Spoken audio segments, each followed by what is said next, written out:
Hello दोस्तों, अगर आप मेरे चैनल पे नए हैं और पहली बार आए हैं तो जल्दी से सब्सक्राइब कर लो, क्योंकि यहाँ आप लोगों को हर रोज़ नई नई प्यारी प्यारी कहानियाँ मिलने वाली है।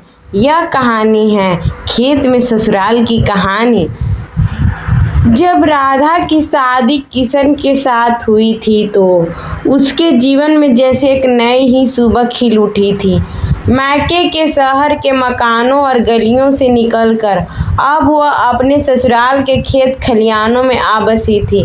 पहले तो उसे डर सा लगता था कि न जाने एक गांव की जिंदगी उसे कैसी लगेगी, पर जब उसने अपने ससुराल वालों का अपनापन देखा तो उसका मन बागो बाग हो गया।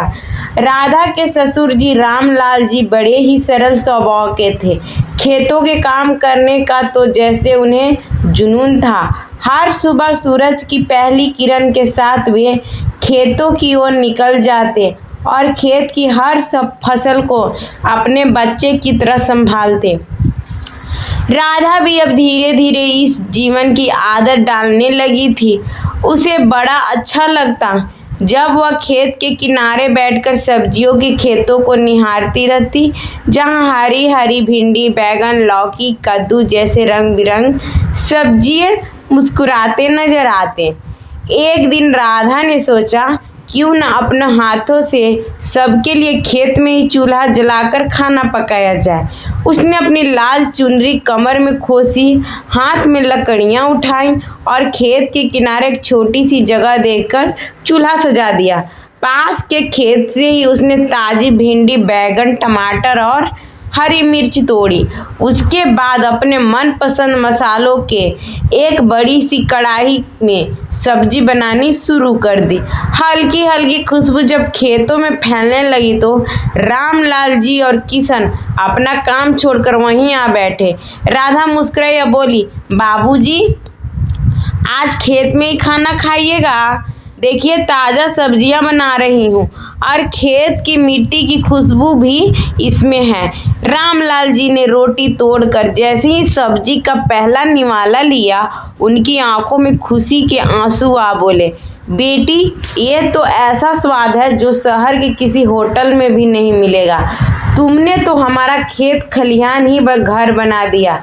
किशन भी अपने पिता की तरफ देखकर मुस्कुरा उठा। फिर उसने राधा के हाथ से रोटी एक टुकड़ा लेकर कहा, तुम्हारे हाथ का स्वाद तो सच में कुछ और ही है। इसी बहाने खेत में भी घर जैसा माहौल मिल गया।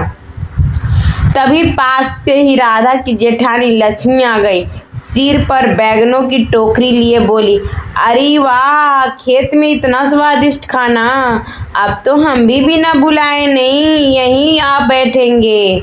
सबके हंसने की आवाज़ खेतों में गूंज उठी।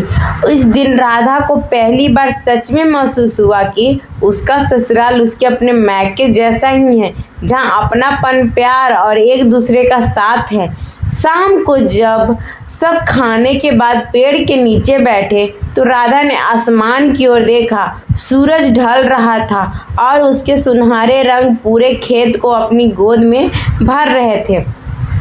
राधा चेहरे पर संतोष की मुस्कान थी। उसने महसूस किया कि खेतों की ये महक, ससुराल का ये अपनापन और परिवार का साथ ही उसकी असली दौलत है।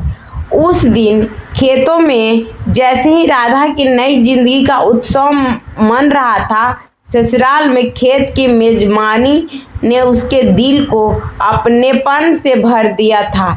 अब वह न सिर्फ इस घर की बहू थी, बल्कि खेतों के भी रानी बन चुकी थी। यह कहानी इतना ही पेश खत्म करती हूँ।